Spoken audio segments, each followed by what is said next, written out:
Ahí está Dani ya, Hernán. Está Hernán, sí. Hola Hernán, buenas tardes. ¿Cómo estás? Daniel Escurra le saluda. ¿Cómo andas? ¿Cómo les va? Bien, bien. ¿Cómo fue lo de los puntos? Bien, bien. Para mí todo bien. ¿Cómo? Yo no era. ¿Cómo se Vos Yo mirabas. no ponía el cuerpo. Yo no puse el cuerpo. ¿Cómo les va? Muy bien. Contentos de comunicarnos con vos, de poder ver este periodo tan apasionante con vos, compañero. Ha sido una alegría. Bueno, muchas gracias. Para mí Beto, también es un honor. Sí, Dani. ¿ya estamos para empezar? Sí, Dale. sí. Vamos arrancando y vamos incorporando a los que se vayan sumando. Bueno, primero de todo, agradecerte, Hernán, por hacernos la pata de compartir con vos. Nosotros hicimos una serie de charlas para que los compañeros, de una manera u otra, vayamos teniendo argumento y un conocimiento más cabal de la historia y de las crisis que tenemos y cómo llegamos hasta el día de hoy, para que de una manera discursiva tengamos herramientas. Así que para nosotros, agradecerte y un lujo tenerte acá en el salón, y agradecer como siempre a Dani, a Gustavo, a José, que hoy no está, porque tenía un problemita, me avisó que no iba a poder estar, José Brusone. Y bueno, agradecerle a la Cátedra Libre de Tierra, Techo y Trabajo. Y bueno, si querés, Dani, seguile nomás y vamos arrancando. ¿Tenés silenciado el micrófono? Ahora, ahí. Hernán, ahí está con nosotros el titular de la cátedra nuestra, que es el senador Traverso, Gustavo Traverso, de la provincia de Buenos Aires, cuarta sección electoral. Así que nosotros nos propusimos, en medio de la crisis de la pandemia, la crisis económica y la crisis que significó, y la pandemia que significó el macrismo, nos pusimos a historizar, a darle densidad histórica a las crisis por la cual atravesó la sociedad argentina y cuáles fueron las salidas que encontramos, ¿no? Y una de las primeras cosas que pudimos ver en ese aspecto, que las crisis son un condicionante, son una posibilidad, las crisis mundiales, ¿no? Pero que lo que termina de definir para un lado u otro las situaciones políticas es evidentemente las correlaciones de fuerzas también en lo nacional y no, en este caso la intervención no popular para poder forzar determinadas respuestas acorde a nuestros intereses. Entonces vimos que las crisis tienen soluciones distintas, ¿no? A veces nos toca imponer la salida y a veces les toca a las clases dominantes, ¿no?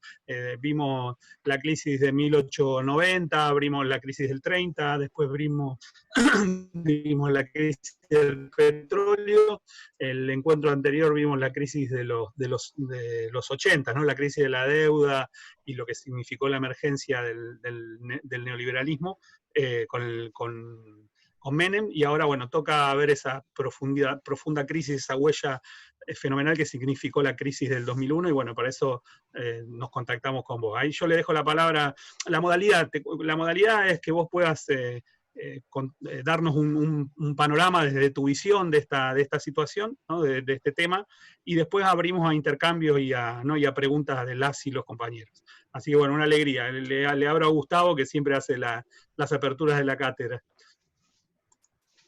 Bueno, gracias Daniel, Beto, un lujo contar con Hernán, por su claridad conceptual, por su compromiso político, ideológico. Creo que hoy va a ser una de las lindas charlas que solemos tener acá los miércoles. También esto, como la clase pasada, digo, me pone muy en contacto esta situación histórica porque la vivimos, ¿no? Cuando uno habla de la historia que la vivió militando, realmente que a veces en el tiempo en el cual uno la está viviendo, la está transcurriendo y la milita, no tiene la claridad de entenderla con los elementos que uno lo tiene después un poco a la distancia. La crisis del 2001, claramente la crisis de un modelo económico que en la Argentina representaba en ese momento el neoliberalismo, que era una cuestión bastante particular, ¿no? Porque la convertibilidad no fue un fenómeno mundial, ni que era un manual de ruta, una hoja de ruta en todos los estados, digamos, en aquel famoso consenso de Washington, sino que, si bien con la hoja grande de ruta del consenso de Washington, en Argentina con la experiencia enorme de la hiperinflación, la hiperinflación que generaba terror, digo, y genera, digo, cuando hay inflación en la Argentina parece que todo es discutible, todo es cuestionable. La memoria inflacionaria que tiene nuestra sociedad hace que sean muy difíciles los procesos económicos y políticos. Pero en ese momento, salir de la hiperinflación y la instalación de la convertibilidad le dio una estabilidad económica o macroeconómica al modelo que se impartía del consenso de Washington, y le daba un nivel de consenso político. Los primeros años de la convertibilidad, crecimiento del producto, ingreso a los consumos suntuarios de un enorme porcentaje de la sociedad, digo, que podía consumir turismo, bienes importados, electrónica, telefonía celular, servicios, construyó un consenso social, sobre todo en los sectores populares, ¿no? Porque cuando se dio la convertibilidad pasaba eso. Bueno, ese modelo duró un tiempo importante, empezó en determinadas crisis que se fueron desarrollando. Yo siempre digo que en función de los gustos culinarios de las bebidas de cada uno de los estados, ¿no? Pero empezó en el tequila en México, después le decían efecto vodka porque fue a la devaluación del rublo en Rusia, el sudeste asiático, el efecto arroz, hasta los brasileños decían efecto caipirinha, pero en realidad los países emergentes que se habían sometido a este tipo de consenso, del consenso de Washington, entraban en crisis. Y era un modelo que empezaba a tener un agotamiento que concretamente la globalización económica, el modelo de privatizaciones, de apertura, etcétera, etcétera, no solucionaban los problemas que la humanidad, o que los países, por lo menos la sociedad de los países emergentes necesitaba. Y vino aquel famoso 2001, ¿no? Donde había mucha confusión, enorme confusión. Era la caída de un modelo económico porque estaba absolutamente agotado y los centros financieros internacionales dejaron de prestarle a la Argentina, tanto una enorme corrida bancaria, financiera, retiro de depósitos, fuga de capitales, fue todo tan rápido que de golpe nos encontramos con que la salida de la convertibilidad era un hecho real, económico, más que una decisión política. Y yo recuerdo aquellos días en la plaza, ¿no? Yo tuve la suerte de estar en ese proceso histórico, que la verdad que era raro, porque todo el mundo quería un cambio, querían el famoso que se vayan todos, pero nadie sabía qué cambio. Digo, no era una construcción popular de una lucha que decía esto no, pero esto sí, ¿no? Sino que evidentemente se estaba gestando un proceso social de transformación, pero tampoco se sabía para qué lado se iba. Y muchos de los que estaban ahí hasta apostaban a que la convertibilidad no se cayera, ¿no? Por sobre todo aquellos que estaban incluidos, los que estaban adentro, digamos, del sistema, que tenían trabajo, apostaban que la convertibilidad tenía que seguir. Y aquellos que estaban afuera, que apostaban a una cosa distinta, que construyeron el que se vayan todos conjuntamente con los ahorristas poseídos de sus ahorros,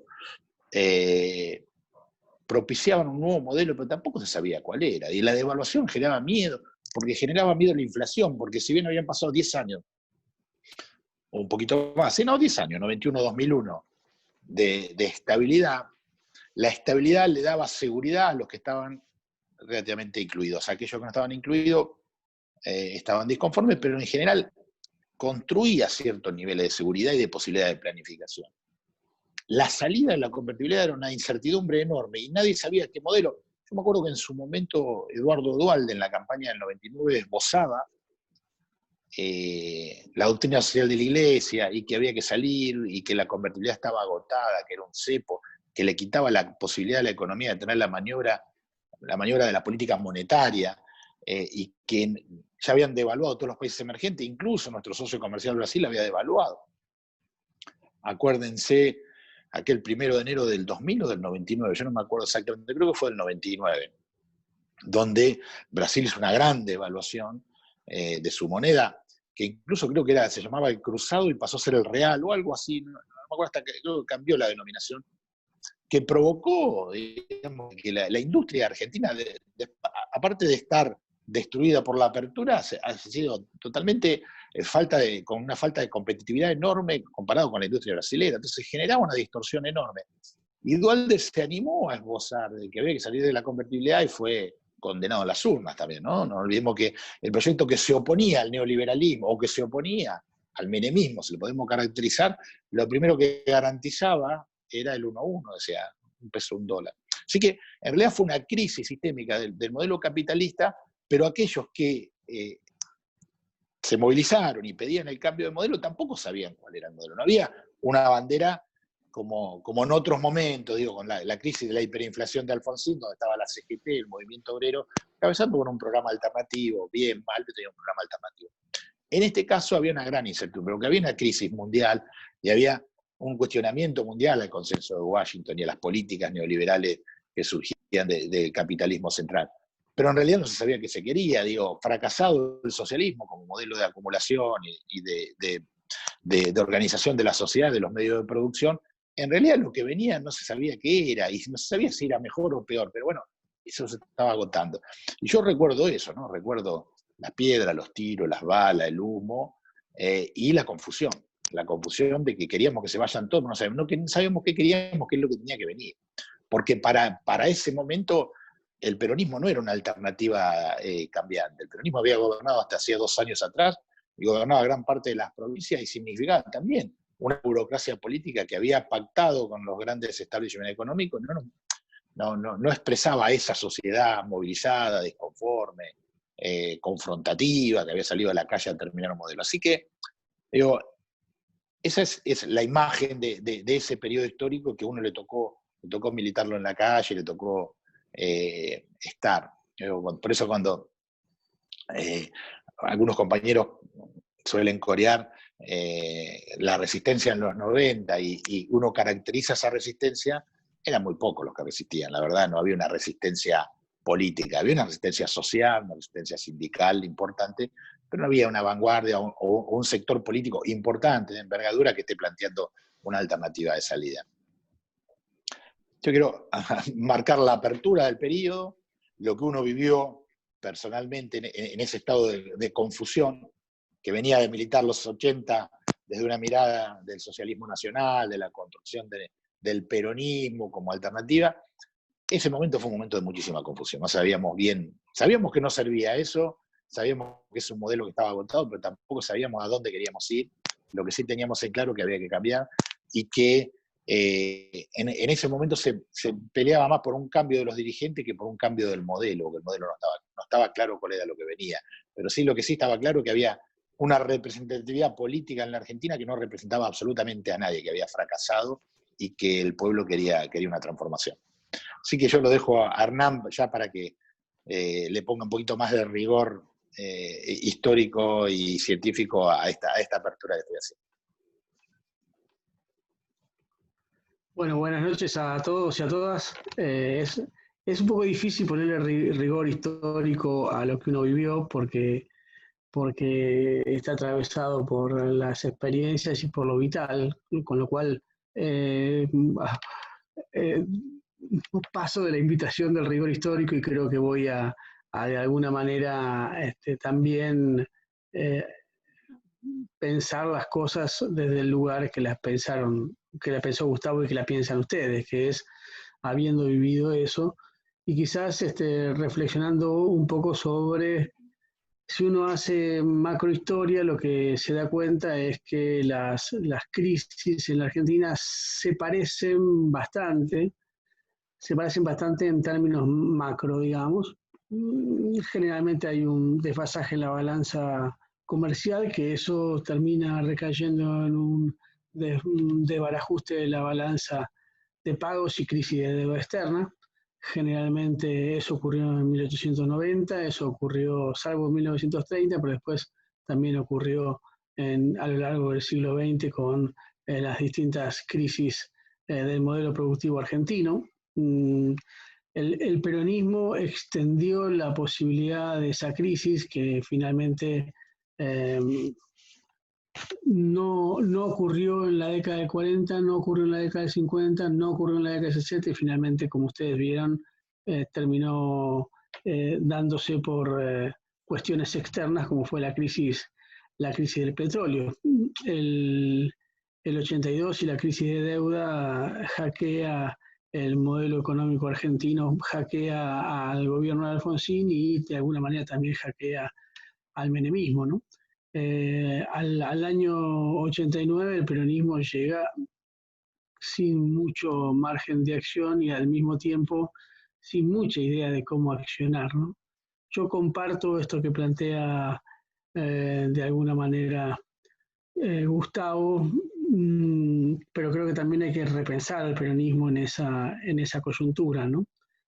Porque el peronismo era muy, muy diferente en el 87 al 89. No es que, no sé si era muy diferente, pero al menos discursivamente tenía un planteo muy diferente, ¿no? Entonces, ¿qué pasó entre el 88 y el 90? Que el peronismo llegó de la mano del menemismo a convertirse prácticamente, esto dicho con mucha brutalidad y poca misericordia, en los ejecutores del consenso de Washington en la Argentina, ¿no? Yo creo que hay muchas razones para analizar eso, pero creo que es inevitable hacerlo, y que es inevitable hacerlo como peronista, asumiendo también la propia responsabilidad del peronismo y de todos los peronistas que estuvieron de un lado o del otro del menemismo, ¿no? Digamos, planteo esto porque hubo algunos sectores del peronismo que no comulgaron con el menemismo, se fueron rápido, el grupo de los 8, los sectores ligados a ATE y a la CTA, Germán Abdala, ¿no? Hubo un movimiento de oposición y de compromiso, y de oposición y compromiso en los distintos sectores del peronismo, incluso el peronismo bonaerense, digamos, ligado a lo que era el gran aparato bonaerense, que a veces tiene mucho de mito, pero también tiene mucho de identidad política que garantiza poder tener una cierta estabilidad de gobierno y una cierta estabilidad electoral, ¿no? Obviamente la crisis del 2001 no es responsabilidad estricta del peronismo, más bien diría que el peronismo estaba pensando ya a esa altura los cambios que eran necesarios para salir de la convertibilidad. De hecho, es muy interesante el recuerdo que hace Gustavo de la campaña de Duhalde, ¿no? Duhalde pierde por varias cosas. Pierde porque es visto como la continuidad de Menem, pero también pierde porque es visto como aquel político que puede salir de la convertibilidad, que era el nudo de disputa económica y política del sistema político, ¿no? Aquellos diputados que en los 90 habían huido valerosamente del menemismo, llegan convertidos en amanuenses o chaperones de un radicalismo conservador que está dispuesto a mantener las prerrogativas de los ganadores de ese modelo del 1 a 1, ¿no? Porque el modelo del 1 a 1 es un modelo de ganadores, no es solamente una técnica estrictamente económica, ¿no? Sino que fundamentalmente se trata de un modelo de acumulación económica, ¿no? En el cual las empresas transnacionales y el capital concentrado, y esto lo explica muy, muy bien Eduardo Basualdo, ¿no? Que debería estar en este lugar charlando, ¿no? Cómo se produce un nivel de concentración en el ámbito económico y de monopolización de los distintos sectores económicos. Por lo tanto, no es que no hay ganadores en la década del 90. A diferencia de la crisis del macrismo, donde todos los sectores pierden excepto el campo y los grupos económicos ligados al grupo Macri, en los 90 hubo grupos que hicieron mucha diferencia económica, ¿no? Son fundamentalmente las empresas transnacionales las que podían adquirir dólares muy baratos en la Argentina y exportarlos rápidamente en función de bicicleta financiera que significaba el endeudamiento brutal de la Argentina, que pasó de 65.000 millones de dólares a 180.000, 160.000 o 180.000 millones de dólares en prácticamente 10 años, más la venta de los activos del Estado, alrededor de un 40.000 millones de dólares, precios muy, muy baratos de las empresas del Estado.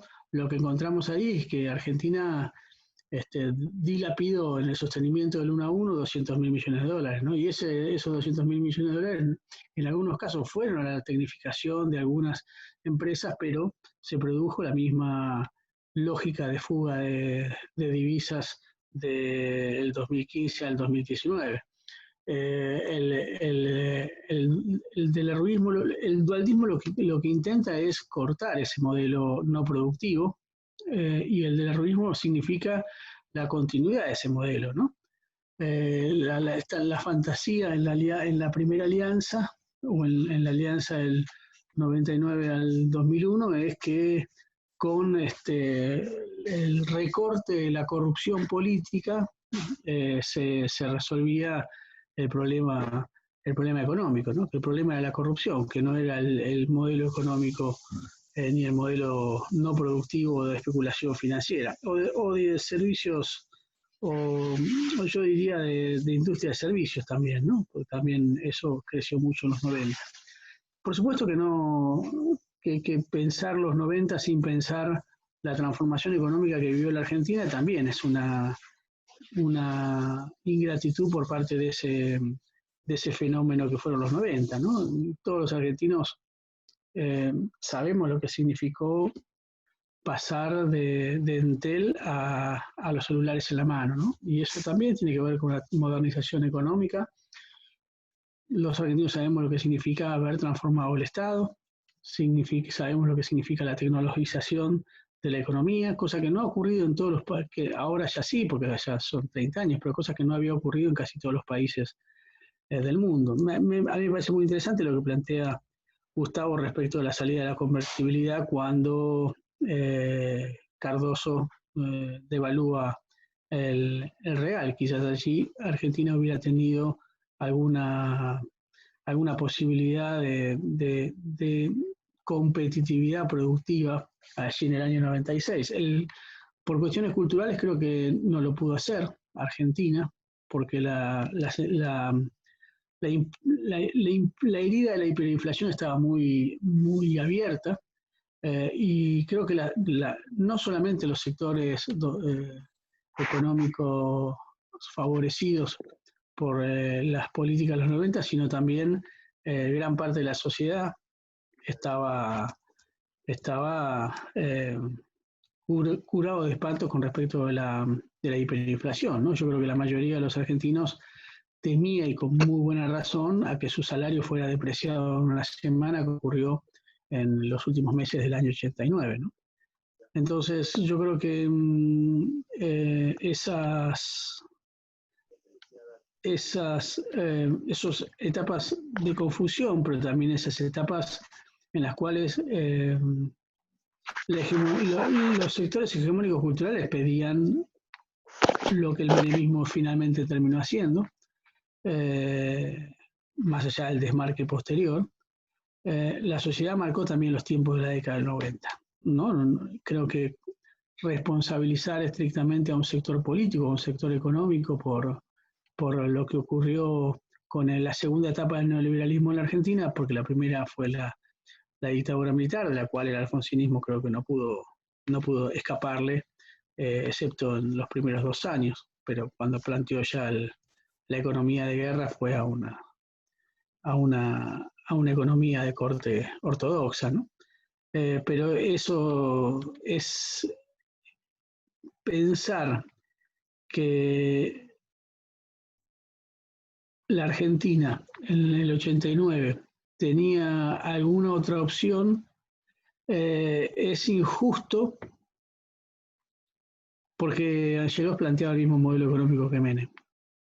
Entonces, lo que hay que pensar allí es cuáles eran las opciones, y también hay que pensar cuál es el pensamiento estratégico que planteó el propio menemismo tras la caída de la Unión Soviética, ¿no?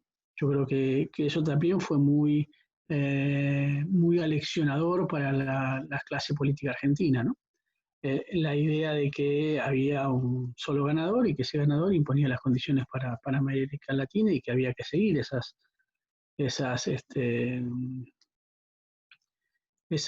imposiciones porque era el mundo que se venía, ¿no? Yo creo que esa disposición estratégica uno puede compartirla o no con el partido terminado, pero no es ilógica planteada en el año 89, ¿no? Claro, hay muchísimas cosas que exceden a esa estrategia. Uno podría decir, no era necesario el abrazo con Rojas, no era necesario el show del albergue Warner, no era necesario la destrucción de toda la simbología peronista tradicional, no eran necesarias esas cosas, pero digamos, es parte de esa lógica de fin de siglo y también de fin de la historia, ¿no? Donde se intentó enmarcar un modelo económico donde los que tenían dólares podían ver beneficiados sus fortunas de manera agigantada, ¿no? Gracias también al endeudamiento insostenible del Estado, ¿no? Si hay un acto de justicia es que el padre de la criatura tuvo que enterrar a la criatura, ¿no? Que fue Domingo Cavallo, que fue quien presentó el modelo económico al menemismo de la convertibilidad y finalmente tuvo que escaparse en diciembre del 2001 como padre absoluto de esa criatura. Ese 2001 también muestra la responsabilidad política del peronismo, ¿no? Porque la crisis del 2001, si bien era una crisis de representatividad absoluta por parte de los partidos políticos, el peronismo debió hacerse cargo de esa crisis, ¿no? Incluso en los días de diciembre planteaban la necesidad de un diálogo y de un gobierno de coalición con De la Rúa como presidente y un primer ministro peronista que planteara con Domingo Cavallo afuera, ¿no? Es decir, que planteara una salida ordenada de la convertibilidad y la ida a un modelo productivo. La idea del golpe, la teoría del golpe, que es una teoría esbozada muy responsablemente por los culpables de la crisis del 2001, lo que nunca dicen que fue el propio De la Rúa el que no quiso salir de la convertibilidad y que se sostuvo a Cavallo en una reunión que se produjo el 19 a la mañana, ¿no? Donde finalmente los principales líderes del peronismo comprendieron que no se podía ir a un gobierno de coalición con De la Rúa. A diferencia de otras crisis, la crisis del 2001 sí fue una crisis de representatividad política muy fuerte porque en el 82-83 el grito es que se vayan los militares y que vuelva la política, ¿no? En el 2001 era que se vayan todos, ¿no? Y eso en el 2015 o en el 2019 las crisis de representatividad de los oficialismos estaban dentro del juego del sistema político, es decir, unos quieren que se vayan otros y otros quieren que se vayan unos. En cambio, en el 2001 la crisis política arrasó con todo el sistema de partidos políticos, ¿no? Esa crisis política que vivimos todos tampoco pudo ser capitalizada por sectores de izquierda, que bueno, todos habremos vivido esta escena en las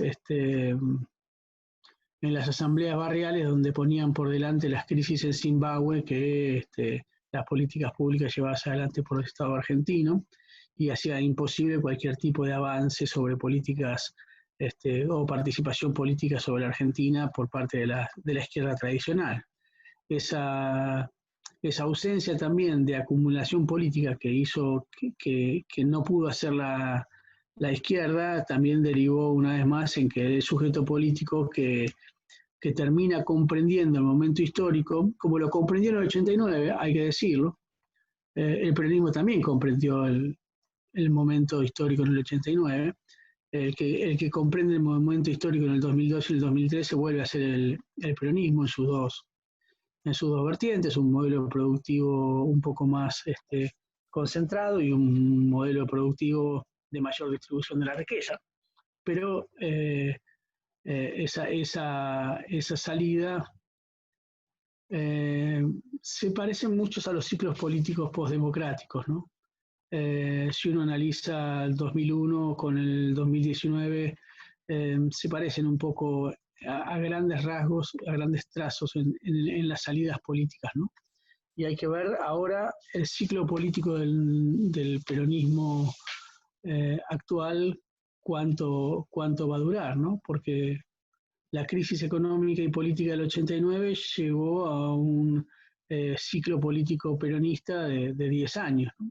La crisis del 2001 y el 2002 llevó a una crisis, a una legitimidad política del peronismo de 12 años, ¿no? Bueno, la crisis del 2019, ¿cuánta tela le da a cortar al próximo peronismo si resuelve algunos de los problemas más importantes que tiene para resolver, ¿no? Fundamentalmente la reconstrucción del modelo productivo, ¿no? Y la posibilidad de dar trabajo. Se complica con la pandemia, pero no deja de ser una de las, yo diría, principales objetivos para el año que viene cuando termine la cuestión del coronavirus y de la pandemia. Planteo el 2001 también como una cuestión ligada no tanto a lo nuevo, sino a la retaguardia de lo viejo, ¿no? Quienes generaron las principales manifestaciones, los ahorristas, en ese 2001 quizás no eran la vanguardia de lo que venía, sino que eran la retaguardia de lo que había sido prometido y no había sido cumplido, ¿no? Lo que querían esos sectores era que vuelva al primer mundo, no ir a un gobierno nacional y popular, ¿no? Y eso también quedó demostrado en las elecciones del 2003, donde el 40 y pico % de la población votó opciones de neoliberalismo, ya sea con Menem, con López Murphy, entre otras opciones que había, ¿no? Entonces, no es tan lineal el 2001 como un momento de toma de conciencia colectiva, aunque sí lo es, ¿no? Ese es un momento, yo diría, el 2001 es un momento de quiebre del neoliberalismo en la Argentina, eso sí estoy convencido, pero no es un momento de quiebre en el sentido de toma de conciencia de los sectores populares en términos de masivos, ¿no? Creo que hay también mucha confusión y también se refleja eso en las elecciones del 2003, ¿no? Donde no fue la elección más atomizada de la historia argentina, ¿no? Donde ninguno tuvo más de 20 y pico % de los votos, sin haber proscripciones, ¿no? Porque en la época de Ilía hay un presidente con menos de 30% de los votos, pero hay una proscripción del partido mayoritario, ¿no? Entonces, en ese sentido, hay que pensar, pensar el 2001 es pensar al peronismo con todas sus responsabilidades políticas, y lo digo en el buen sentido, no en el sentido de culpabilidad del peronismo, sino de responsabilidad pre y posterior respecto de lo que ocurre en esa crisis, ¿no?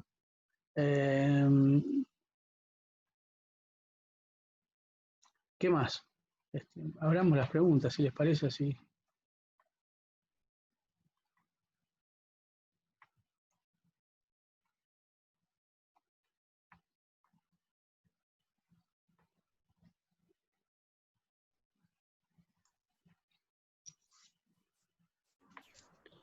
Está buenísimo lo de la responsabilidad que pones como tema, ¿no? Ahí yo creo que nosotros, en sintonía con lo que vos planteás, Hernán, siempre planteamos que lo que se quiebra en el 2001 es un modelo de acumulación, no el sentido común de la sociedad. El sentido común de la sociedad sigue siendo básicamente neoliberal, digamos, ¿no? Para también englobar la idea de que que vuelva, vos pones uno de los ahorristas principales, uno de los actores principales que son los ahorristas, que querían volver ¿no? Que vuelva al primer mundo. Sí. Evidentemente había otra parte de eso, que fue otro de los actores protagónicos, que los que habían quedado fuera del modelo de acumulación, que eran, ¿no? los movimientos desocupados, fundamentalmente, y todo lo que se nucleaba alrededor de ese sujeto, que fue uno de los sujetos también protagónicos, ¿no? de los últimos años de las luchas. Evidentemente ese sujeto, yo lo digo por experiencia propia, porque era conducción en aquel momento de uno de esos, Sí. no teníamos propuesta alternativa, digamos, no había propuesta alternativa. Sí. Entonces, lo que sí me parece que la propuesta alternativa, y esto dicho livianamente puede llegar a confusión, pero cuando uno lo analiza no es tan así, la única propuesta alternativa, digamos, ¿no? En términos de modelo de acumulación, la tejía el dualdismo, digamos, ¿no? Sí. Con el modelo social y productivo, donde juntó la UIA, digamos, la iglesia, los movimientos sociales, todo, digo, fue tejiendo los sectores que dentro del modelo de acumulación neoliberal habían quedado afuera y no sostenían más esa forma, ¿no? de ordenamiento de la economía y de la sociedad. Ahora, todo eso que venía desgajándose del modelo neoliberal, tenía evidentemente que encontrar un hilo político, y el hilo político, la verdad que lo dio el dualdismo, esa es, digo, ¿no? Por lo menos generó la mesa donde todos esos actores se encontraron la masa crítica suficiente para oponerse, ¿no? a la profundización del neoliberalismo, porque, por lo menos desde mi visión, esa era la otra cosa, ¿no? que estaba en el escenario político, sin tanta fuerza, pero vos y los compañeros se acordarán, digamos, ¿no? Vos tenías una etapa de Clarín pidiendo devaluación y una etapa de ámbito financiero pidiendo la dolarización de la economía. Ahí había dos salidas en pugna, una que decía, bueno, vamos por más neoliberalismo, terminemos con la moneda argentina, dolaricemos, que ganen las privatizadas y el capital financiero que tiene que cobrar la deuda, y como socios menores de eso, los dueños de las privatizadas, digamos, ¿no? Y después quedó todo el otro sector, si querés, más productivo, sin alternativa política, y se fue nucleando alrededor de un saber hacer de eso, que es la identidad, ¿no? del peronismo. Y ahí aparece esa mesa para convertir todos esos intereses particulares en una propuesta política que incluía desde Clarín hasta los desocupados, digamos, ¿no? Eran todos los que no querían la dolarización de la economía. ¿Vos lo ves un poco así esto? ¿Creés que se acaba un modelo de acumulación por la imposibilidad de seguir dominando como antes, pero que la ideología de la sociedad en términos generales siguió respondiendo a ese saber hacer de la vida que es el neoliberalismo? Creo que sí, pero no en términos absolutos, no en términos absolutos. Es decir, en las elecciones del 2003 un 40 y pico por ciento vota más neoliberalismo, pero un 40 y pico por ciento vota contra el neoliberalismo. Por lo tanto, lo que sí creo en eso que vos planteás, Daniel, que me parece muy interesante reflexionar sobre esto, es sobre las posibilidades, ¿no? y las alternativas. Yo creo que las posibilidades y las alternativas durante toda la década del 90 fueron teóricas, ¿no? Creo que todos más o menos creíamos saber lo que había que hacer, lo que había que hacer, pero nadie lo podía llevar a la práctica, pero no lo podía llevar a la práctica no solamente en Argentina, no lo podían llevar a la práctica en Europa, en Estados Unidos, en Latinoamérica, en muy pocos países. Y además, hay algo que hay que comprender también, es que entre el año 92 y el año 95, a muy pocos ojos, el neoliberalismo no le parecía realmente eficiente y efectivo. Porque habían resuelto un par de crisis, por ejemplo, habían resuelto la crisis hiperinflacionaria, ¿no?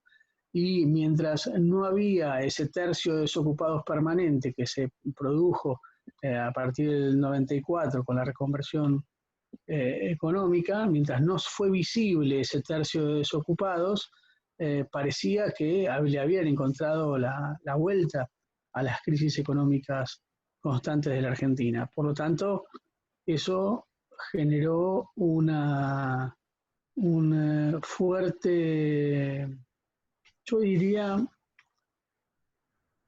la palabra que uno podría pensar es como un fuerte desasosiego en los sectores nacionales y populares, porque ese desasosiego lo que te llevaba, vos sabías que estaba mal, sabías que lo que había que hacer era lo que vos pensabas, pero no encontrabas herramientas políticas, económicas, ideológicas, filosóficas para poder sostenerlo, ¿no? Y cuando vos decías algo, te decían, vos te quedaste en el 45, no entendés nada. Con lo cual es muy difícil, era muy difícil generar una alternativa política.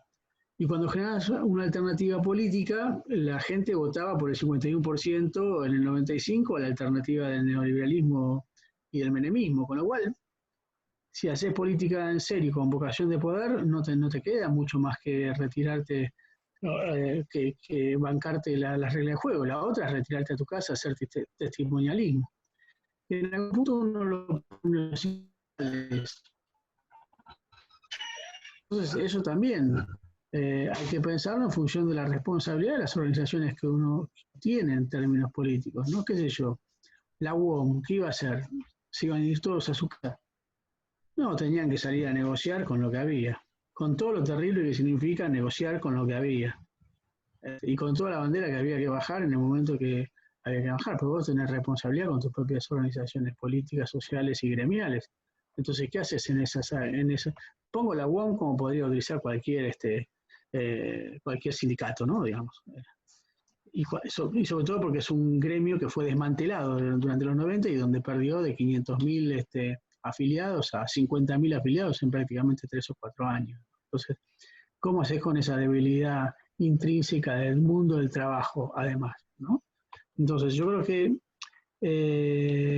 es imprescindible pensar esa época y pensarla no desde el eslogan y no parados desde el 2013 en adelante, ¿no? Sino creo que hay que pensarlo con una mayor amplitud, ¿no? A mayor amplitud política y con menos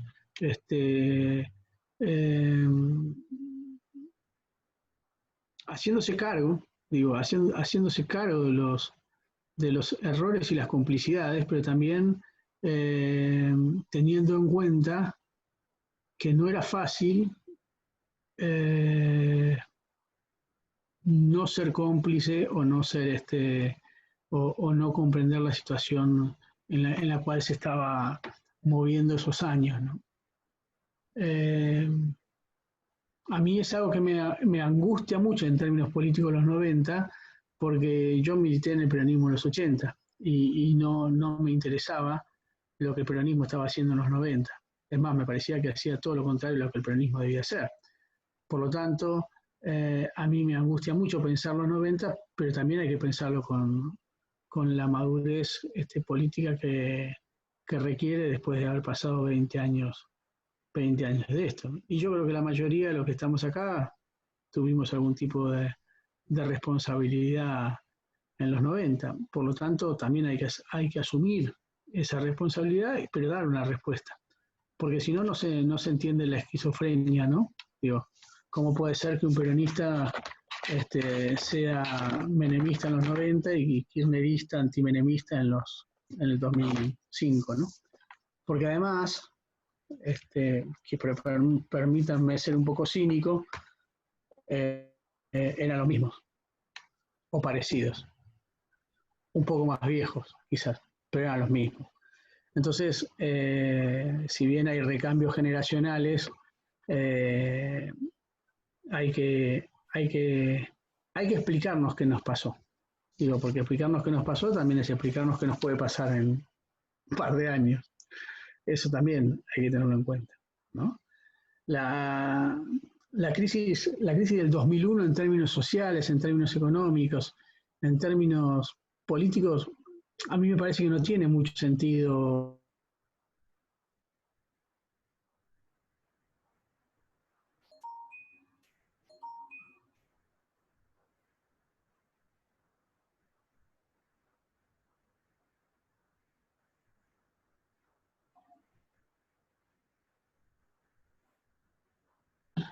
Crisis política de representatividad de la democracia argentina.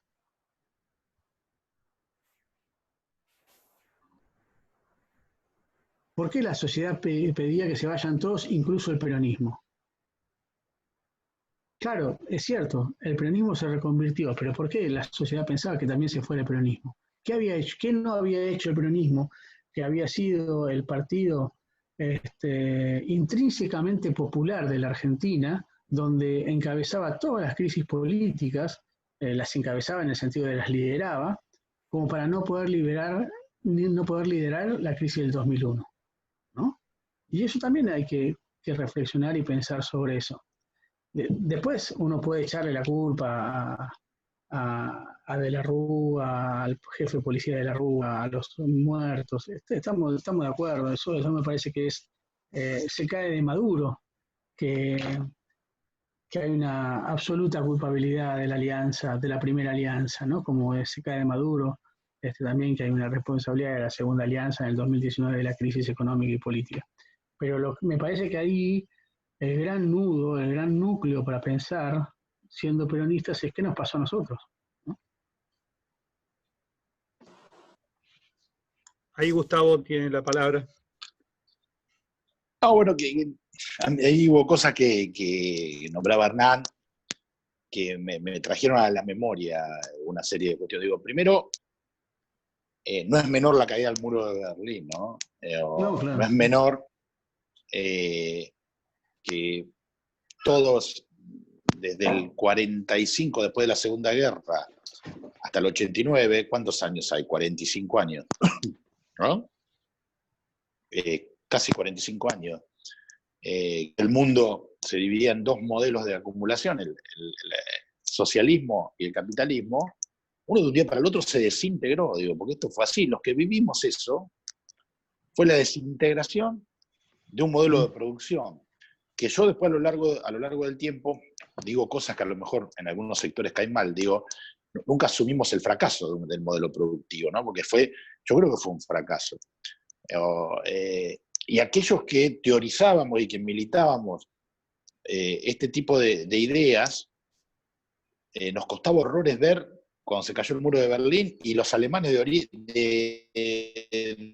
este se pasaban al oeste, no era al revés. Entonces mirábamos esas escenas y decíamos, algo está mal funcionando en mi cabeza en esta reflexión. O los que tuvimos la posibilidad de ir a Nicaragua en ese tiempo y nos puteaba toda la sociedad quería salir de ese proceso que nosotros idealizábamos como revolución. O los que íbamos a Cuba veíamos que los balseros se iban. Digo, la crisis ideológica o la derrota ideológica de los sectores populares en el mundo era enorme. Digo. Muy pocos procesos pudieron sobrevivir a eso. El pueblo vietnamita con su revolución y algunos otros más.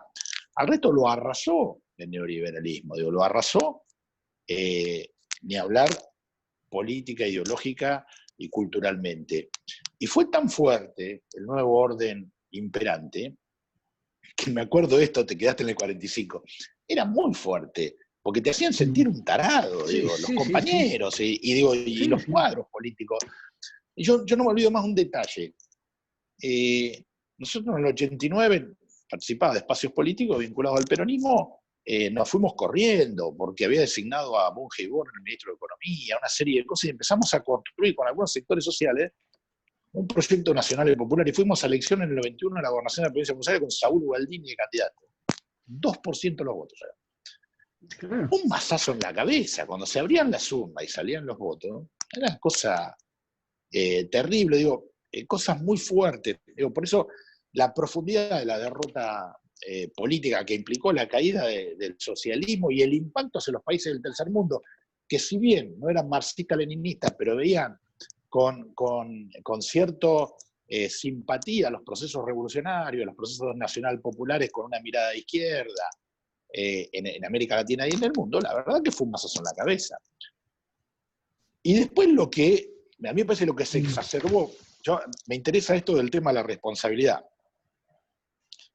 Evidentemente el menemismo, con todos sus cuadros teóricos, hicieron un balance claro, porque no nos olvidemos en qué contexto también en lo local Menem asume, después de un golpe económico, de un proceso de desplazamiento de Alfonsín, de la escena. Las elecciones fueron el 14 de mayo de 1989 y la transferencia del mando estaba pronosticada para el 10 de diciembre. No, fue un golpe económico, o sea, el desplazamiento de Alfonsín fue tan rápido que el condicionamiento fue enorme. Ahora, bueno, también hubo dos procesos, ¿no? El primer proceso una alianza con ciertos sectores de la burguesía nacional, Sí, sí. ¿no? Con Herman González, ministerio, creo que era Herman González, ministro de Economía. No, Roy, perdón, Bujibón. Roy, sí. Roy que se murió, después fue Rapanelli. Herman González Sí. hasta terminar en la convertibilidad, donde ya hay un alineamiento pleno al consenso de Washington y al dictado del consenso de Washington. Yo digo, esto, el sentido de la responsabilidad, etc. Ahora, hay cosas que realmente fueron excesivas, digo, no le pidieron tanto a Menem. Digo, la privatización de YPF yo creo que fue, dentro de ese mundo, de ese contexto, excesiva. Fue el único país de América que privatizó su petróleo.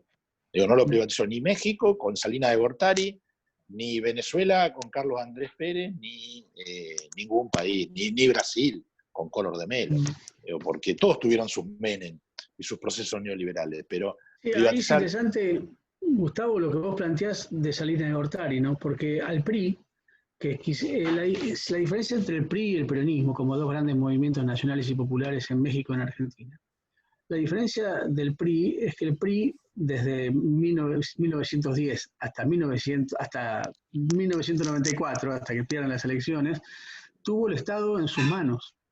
El peronismo, en cambio, tuvo al Estado en su contra durante prácticamente 30 a 40 años. Ahora, el PRI, con todo el Estado, los resortes del Estado mexicano, no pudo frenar el embate neoliberalismo, y Carlos Salinas de Gortari tuvo que salir a hacer las mismas, el mismo proyecto económico de Menem, con un peronismo que vos podés decir está mucho más debilitado. Y también hay que comprender el proceso de debilitamiento del peronismo, porque el peronismo no está en el gobierno, no está en el Estado, yo te diría desde el 76, pero si nos ponemos a hablar en términos de procesos más macros, no está en el Estado desde el 55. Entre el 73 y el 76 se disputan de ver de qué manera se ocupa un Estado rápidamente que es desalojado con un golpe militar. Entonces, esa debilidad intrínseca del peronismo también hace que el peronismo llegue muy necesitado de ocupar el Estado también. Y eso también hace que muchos compañeros, muchos cuadros dijeran, bueno, es lo que hay. Dadas estas circunstancias, es lo que hay. Y que, te agrego algo, Hernán. Siempre es preferible que el Estado lo ocupe un partido nacional a que lo ocupe otro espacio político. Digo, esto también hay que pensarlo en términos de ocupaciones de espacio y de poder, ¿no? Digo, pero es cierto que esta cuestión que vos planteás, Gustavo, de no se le pedía tanto, ¿no? No se le pedía el abrazo con Rojas, no se le pedía la privatización de YPF, no se le pedía tanto en ese sentido. No se le pedían los gestos contra las AFJP, claro, el indulto, sí. enviar buques al Golfo, digo, hubo demasiado. Carlos, no te pedían tanto. Sí, ¿no? sí. Me parece que esos fueron gestos muy obscenos de alineamiento desde el peronismo. Digo, fuimos al Golfo, digo, mandamos buques al Golfo, nos costó 2 atentados. Pero el peronismo no pudo reaccionar, Gustavo, eso es lo no pudo, no, eso estamos absolutamente de acuerdo. Y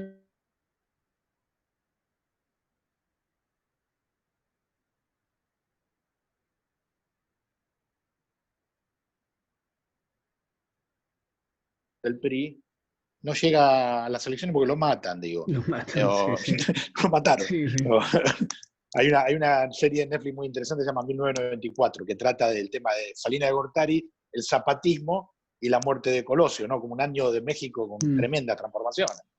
Ahora, digo... Gustavo, me parece que... Sí, déjame tirar de un hilo que tiró Hernán, que a mí me parece importantísimo. Porque, digo, tomando la historia, uno puede decir en sentido lato, el peronismo no está desde el 55 en el gobierno. Ahora, los subsistemas provinciales y municipales sigue gobernando una buena parte de eso cuando hay posibilidad democrática de hacerlo. Y eso no debe ser neutral a la hora de esta comprensión de la cual habla Hernán, digamos, porque evidentemente el peronismo tuvo un nivel de radicalidad en la respuesta frente al régimen cuando quedó fuera de todo, vía, ¿no?, de dictaduras mediante e imposibilidad de gobernar. Ahora, cuando vos no gobernás los resortes del Estado central, pero tenés la responsabilidad de gobernar un montón de provincias, digo, ¿no?, tu responsabilidad es otra que cuando no tenés que no te dejan gobernar nada, y vos, si querés, para poner la imagen, podés, digamos, ¿no?, incendiar la pradera. Cuando vos tenés responsabilidad y gobernás un montón de provincias, no es la misma situación. Digo para pensar, Hernán, porque yo me quedo con la idea de la responsabilidad como un proceso de negociación y resistencia, ¿no? Porque evidentemente no solo es negociación. No, Negociación claro, sí. de la cara de la moneda, y la otra, para que las cosas puedan transformarse, tiene que ver con los niveles de resistencia que vos podés vertebrar en cada momento de esto, ¿no? Entonces, ahí hay un juego que el tamiz de la experiencia, nosotros lo tenemos que pasar Sí. por analizar esa situación. ¿Cuál fue la tensión entre negociación y resistencia en cada uno de los momentos? Porque eso nos permite por ahí ver algunas cosas que en el análisis rápido, digamos, ¿no?, como decís vos, no son tan interesantes. Hay varias cosas Perdón. para pensar, hay varias cosas para pensar respecto de cómo llega el peronismo al 89, ¿no? Porque el peronismo llega con una derrota abrumadora en el 83, ¿no? Que te obliga a una renovación en el año 80, entre el proceso de renovación entre el 85 y el 87. Y no tenés no es un mapa argentino con todas las gobernaciones peronistas como ahora. Digo, habíamos perdido la provincia de Buenos Aires, digo, impensable, solamente con Armes y Vidal pasó eso, ¿no? Con lo cual, cuando ocurre eso, hay que poner un toque de atención a lo que está haciendo el peronismo, ¿no? Cuando perdés la provincia de Buenos Aires. Y había una serie de otras provincias que estaban en manos del radicalismo. El peronismo se va recuperando en la década del 80 y llega al 89 no demasiado fortalecido, pero yo en esto quiero hacer una hipótesis un tanto atrevida, si me permiten, que es, si uno tuviera que ser un conductor del movimiento nacional y popular muy todopoderoso, ¿no? Pongámonos en el rol de conductor omnipotente, ¿no? Y uno ve que, como bien dice Gustavo, el mundo va para otro lado. Y de verdad que el desplome de la Unión Soviética es un golpe inimaginable en el año 85 y al mismo tiempo es inconmensurable en sus efectos políticos, culturales, ideológicos, pensados incluso desde el hoy, ¿no? Uno tiene la responsabilidad de conducir al 50 y pico % de la población argentina, los sectores populares, las organizaciones sociales y las organizaciones sindicales, ¿no? Y el mundo lo ganan ellos. No es una mala estrategia negociar con los ganadores para que no te borren del planeta. Y digo esto con toda la maldad que lo estoy planteando. Finalmente vos obtenés los resortes del Estado. Finalmente vos podés manejar recursos que te permiten llevar adelante algún tipo de políticas diferentes a lo que haría si las lleva adelante un gobierno de Angelos o un gobierno absolutamente neoliberal. Al mismo tiempo, vos tenés la posibilidad de proteger a algunas de las organizaciones sindicales que están siendo brutalmente atacadas por los medios de comunicación que estaban allí ya empezando a hegemonizarse. Tenés una sociedad que quiere arrasar con todo lo que tiene que ver con la vieja política y que quiere ir a un primer mundo y a una modernización.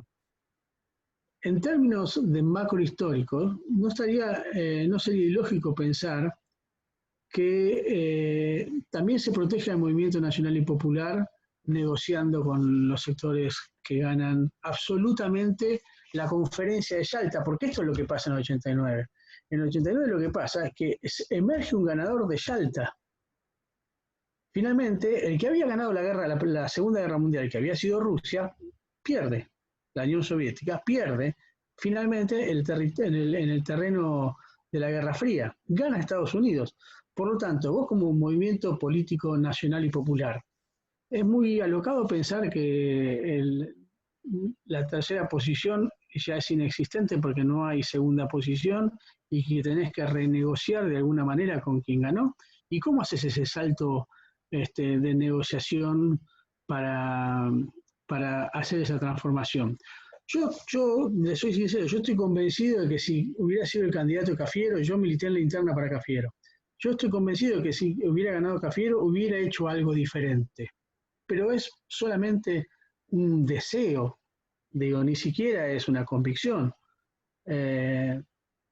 Pero planteémoslo, porque a largo plazo, yo, conductor omnipotente, viendo la historia con el partido terminado, te puedo decir, bueno, finalmente vos lo que lograste es mantener el Estado, mantener las provincias, mantener las organizaciones sindicales, mantuviste una capacidad de recursos importante para reproducir el aparato del movimiento nacional y popular, y al mismo tiempo hiciste un traspaso para otro tiempo mejor. Cuando venga otro tiempo mejor, hacemos kirchnerismo.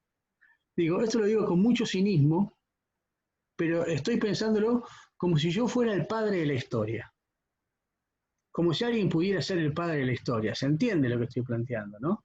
Yo estoy planteando algo que es imposible de hacer, pero que es buscarle una finalidad teleológica a la historia, que no la tiene. Pero pensemos también en qué estrategia se hubiera podido tomar en el 89. Repito, yo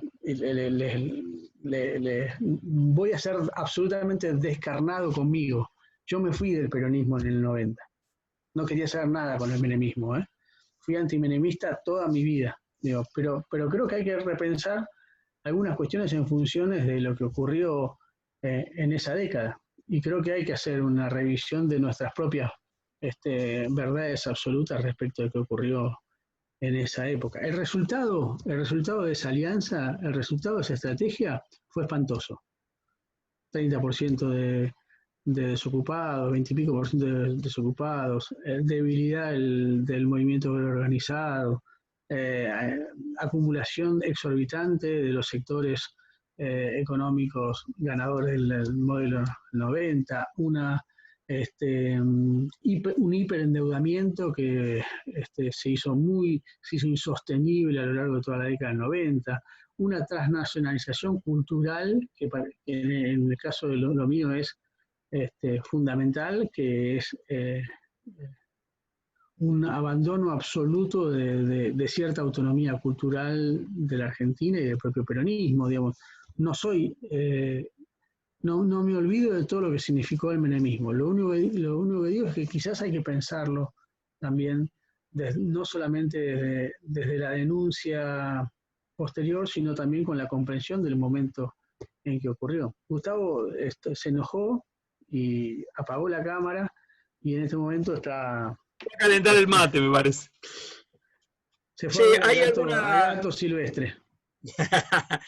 ¿Hay alguna opinión o pregunta o posicionamiento?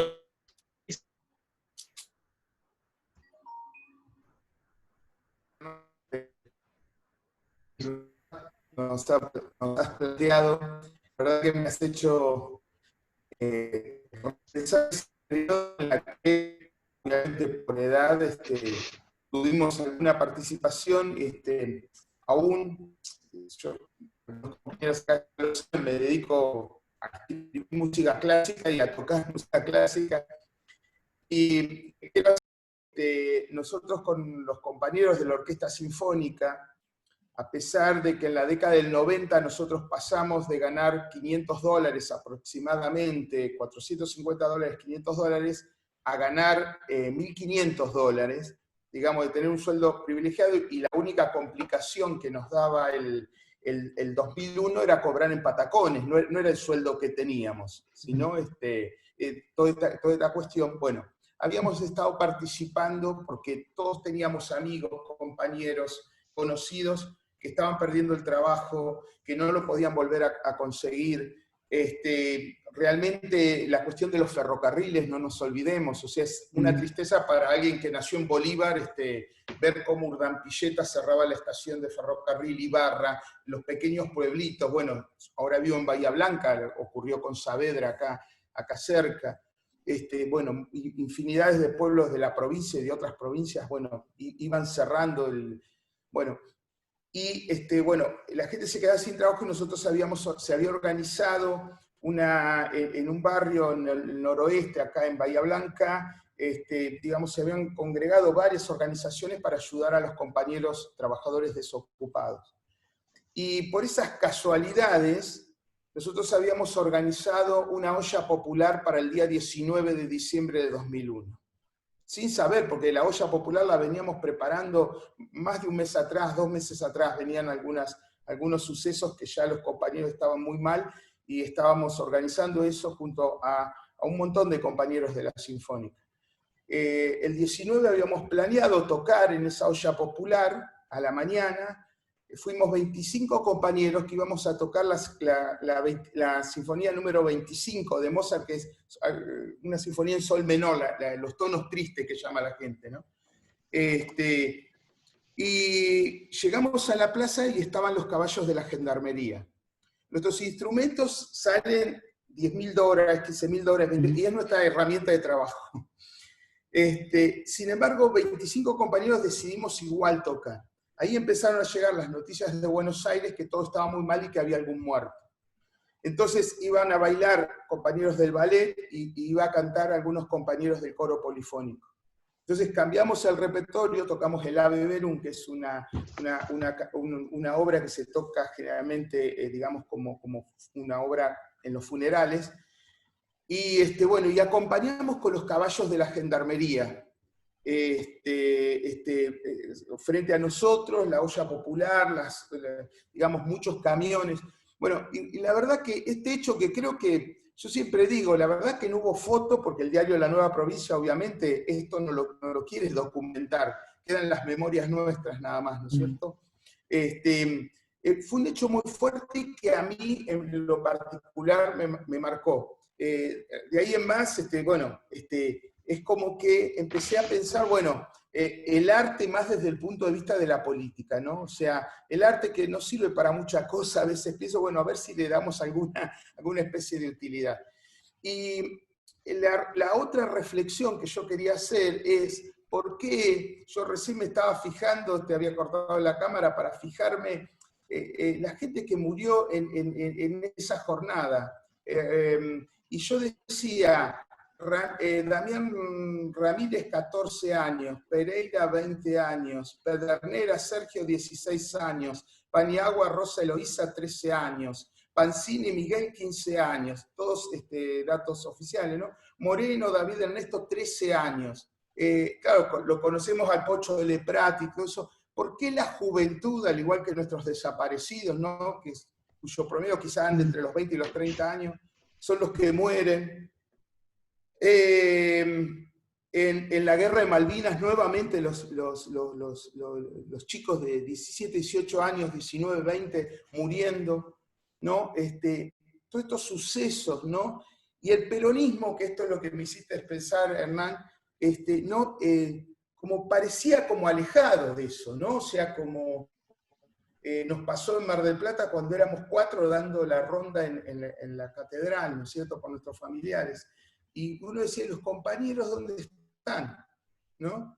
Y entonces uno, como si es el movimiento popular por excelencia, ¿no? Entonces, esto es lo que vos me hiciste pensar, ¿no? O sea, entonces uno se debate, no quiero saber nada con eso, ¿cómo puede ser, no? Y bueno, obviamente, creo yo que el 2001 dio como resultado lo que luego vino, que fue el gobierno de Néstor Kirchner, ¿no es cierto? Creo que eso, si bien por poquitos votos y con alguna ayuda, digo yo, del azar o no del azar, obtuvimos esto que nos permitió, ¿no? Y esta es la pregunta, ¿por qué los jóvenes? Esto es lo que Hernán te quería preguntar, ¿por qué siempre los jóvenes son los que mueren? Es una gran pregunta, pero es una pregunta que tiene que ver con lo humano, me parece, no con lo político, ¿no? Yo creo que las sociedades son abrámicas, los jóvenes son los que están más lejos de la muerte, por eso mueren, ¿no? Hacen cosas que uno no haría, ¿no? Hoy ninguno de nosotros se animaría a tener el arrojo que tiene un pibe de 15 o 20 años, ¿no? Creo que hay un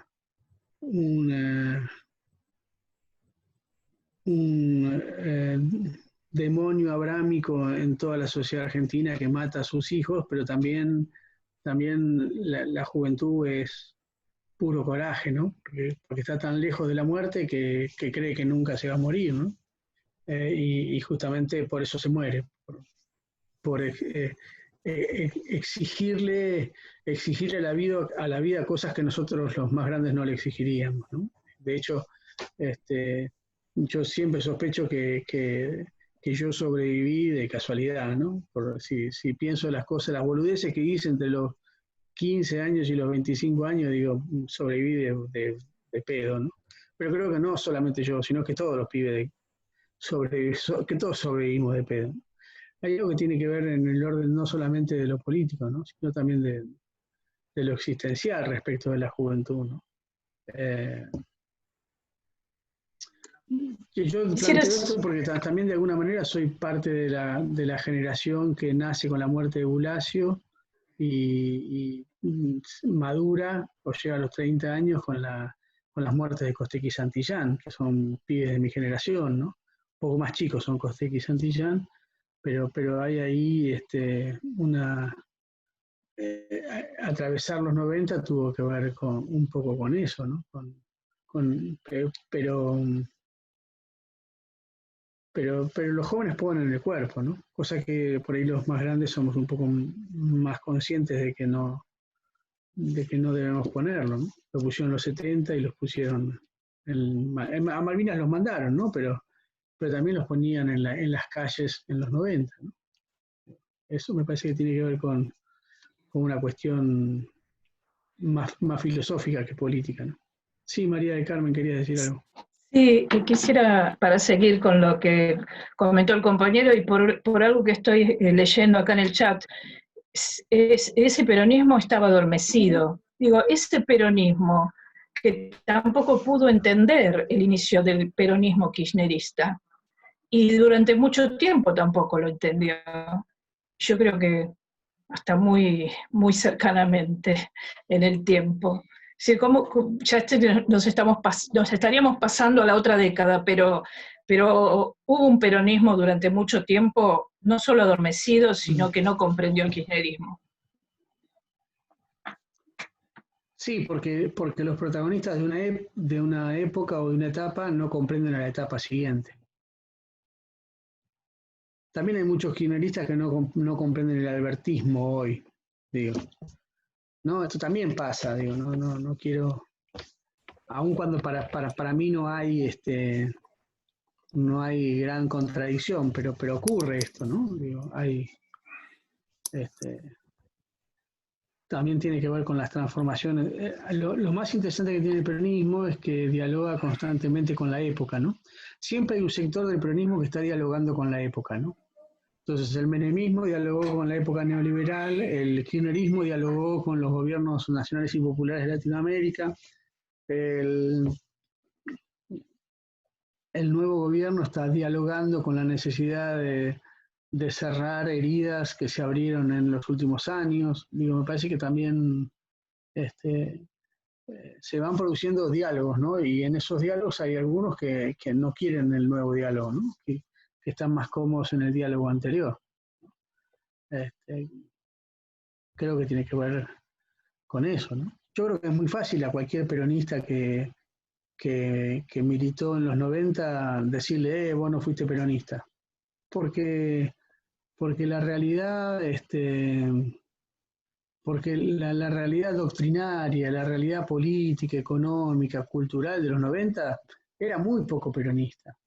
Digo, pero para mí no es interesante decirle a un compañero que militó en el menemismo, vos no sos peronista. Porque el peronómetro no lo tiene nadie. Me parece más interesante tratar de comprender el proceso que incluyó a algunos y no incluyó a otros. Y muchos, lo que pasa es que ese esfuerzo tendrían que hacerlo los compañeros que quedaron abrazados al viejo menemismo, ¿no? Y tendrían que decir, bueno, muchachos, está bien. nosotros formamos parte de una etapa de diálogo. Ahora dialoguen ustedes, ¿no? Eso creo que también es... porque hay toda una construcción, es muy difícil justificar teóricamente el peronismo del menemismo. Digo, no, porque como siempre dije, el peronismo puede haber tenido algo de facho, pero de neoliberal nunca. ¿No? Lo digo con ironía, pero es cierto. Pero también tiene que ver con el diálogo de la época, ¿no? En los 40. Digo. Pero, claro, vos puedes agarrarte de la última etapa del 75, con Celestino Rodrigo y después con otros economistas o ministros de Economía ortodoxos, pero es muy poquito, ¿no? Sí, solamente con decir Perón construyó el albergue Warner, si vos lo destruiste, o sea, simbólicamente se cae cualquier tipo de pretensión, ¿no? Qué sé yo. Ahí Hernán Angelini quiere hacer una o reflexión, y después Gustavo también quería. Sí, simplemente tirar una línea. Yo digo que estamos analizando el peronismo hacia adentro en ese momento. Yo digo, a la luz de eso y viendo la situación actual, hay un sentido, como decíamos al principio, hay un sentido común neoliberal en gran parte de la sociedad. Entonces, la cuestión que me desvela muchas veces es cómo podemos cambiar, desde el peronismo ahora, hablando hacia afuera, cómo podemos cambiar ese sentido común neoliberal. Digo, en el 2015, después de 12 años, yo creo que de gobierno brillante, de muy buen gobierno, el pueblo argentino decidió optar por su verdugo histórico.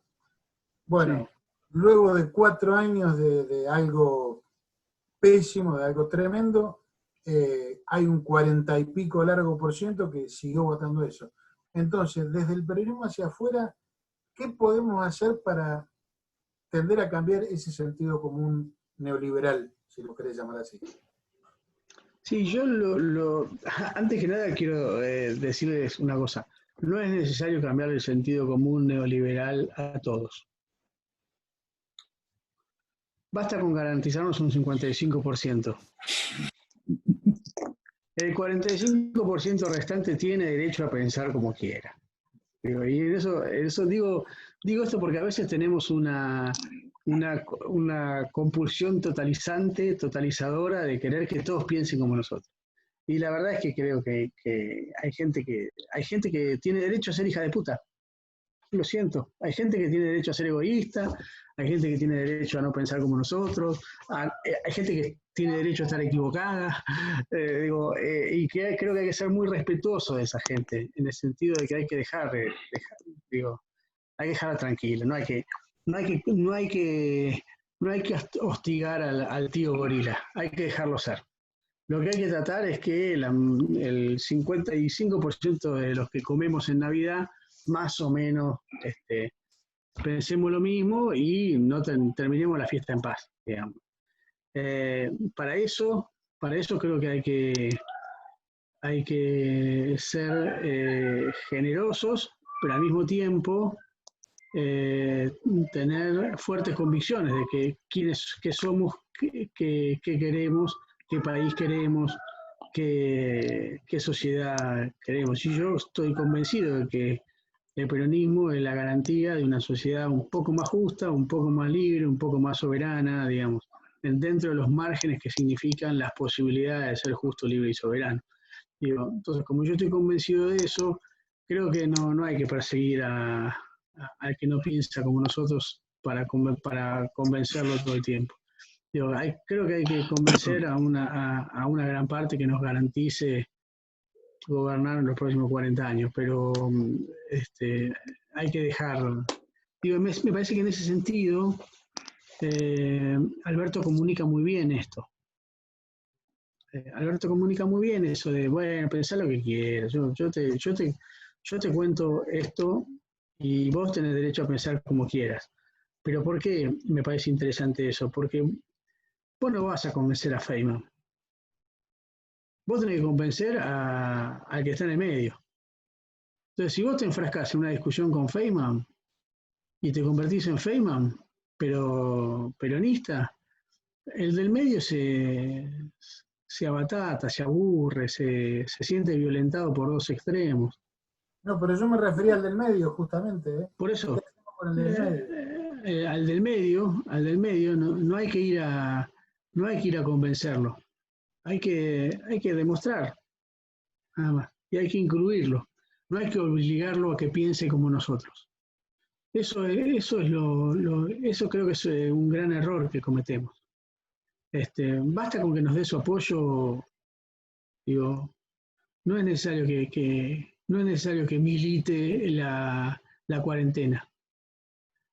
Ahora no sé si a ustedes les pasó, ¿no? Que es, no, porque cómo puede haber gente hija de puta que no respeta la cuarentena. Por ahí quería ir a ver a su abuelo que hace 80 días que no lo ve, el abuelito tiene 90 años y se le va a morir. No es un hijo de puta, es un tipo que no aguanta más, hace 100 días que está encerrado y quiere salir, pobrecito. No, pero si ese tipo, vos le decís, sos un hijo de puta, inmoral, que rompe la cuarentena, lo empujás al otro lado. Lo hijoputeces. Entonces, creo que también esas formas comunicacionales de acusación moral constante hacia el otro no son productivas, no son fecundas, ¿no? Son, más bien te diría lo contrario. Creo que son expulsadoras. Y el peronismo es un movimiento de mayoría, con lo cual debe escuchar a la mayoría. Y si la mayoría no piensa como uno es por algo mal hizo uno. No somos un gobierno de minoría. No debemos ser un movimiento de minoría. No somos una secta pura. Somos algo impuro que dialoga con lo imperfecto en términos ideológicos también o doctrinarios, ¿no? No está hecho. Las políticas de gobierno no se hacen con templarios en el peronismo, se hace con templarios, con algunos caballeros leprosos, con algunos hombres del rey, algunos hombres del papa, alguna mujer iluminada como Juana de Arco, qué sé yo, es un merengue, ¿no? Lo ideal sería que conduzcan los templarios, pero que sepan que es con todos, ¿no? Gustavo, ¿vos querías? Dicen que los templarios ahora son los Illuminati, No, yo me quedo en algunas ideas y repensar ese periodo que cambió de alguna forma, que recuperó el peronismo y la esencia del peronismo, que fue Néstor Kirchner, ¿no? Pero también Néstor Kirchner no fue un revolucionario en los 90. Néstor Kirchner fue un gobernador adaptado al sistema neoliberal que cuando se consideró que la batalla por YPF estaba terminada, quiso participar del proceso de privatizaciones, ¿no? Y trabajó para que Santa Cruz fuera accionista de YPF.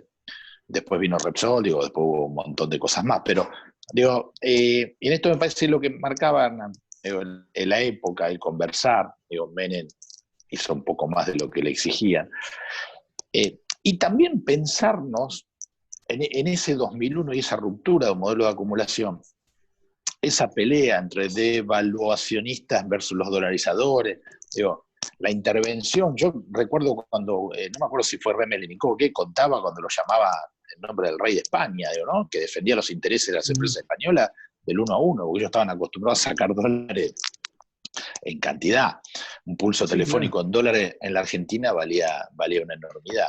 Entonces, esa disputa, donde el gran ausente era el pueblo argentino, ¿no? Porque eran dos fracciones de la burguesía que confrontaban por un modelo que tiene que ver también cómo fue esa sucesión, que al principio fue vía Rodríguez Sá, y cuando se dieron cuenta que Rodríguez Sá sostenía a los niveles de los dolarizadores, digamos, también le hicieron una cama y lo voltearon en función de que había un sector de poder fuerte, que encabezaba el Grupo Clarín, estaba Techini y todos los sectores que querían una devaluación para licuar sus pasivos, ¿no?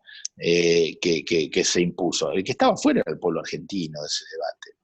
Y todo lo que vino después, digamos, con Eduardo Duhalde, con ese sentido de la responsabilidad del peronismo, que también tuvo en la Unión Cívica Radical esa actitud, porque es cierto que Alfonsín acompañó ese proceso, digo, con varios ministros, yo me acuerdo del ministro de Defensa, pero hubo 2 o 3 ministros que puso Raúl Alfonsín en ese gabinete.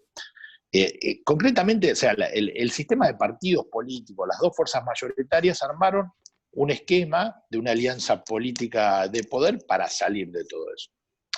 Y cuando uno habla de cómo fue eso, cómo aparece Kirchner y la recuperación de las banderas históricas del peronismo, de los derechos humanos, el ingreso de los sectores militantes de derechos humanos a un esquema de poder y de participación del Estado. Yo siempre me pongo el abogado del diablo, y cuando yo vivía ese proceso donde el peronismo era un quilombo, y Duhalde buscaba candidato porque Menem parecía que no se bajaba y no se iba a bajar, y hablaba de dolarización y hablaba de... El primero que fue a ver Duhalde fue a Reutemann, y Reutemann dijo que no. Digo, si Reutemann hubiese sido el candidato de Duhalde, Reutemann hubiese sido el presidente, el destino del peronismo y de la patria hubiese sido otro.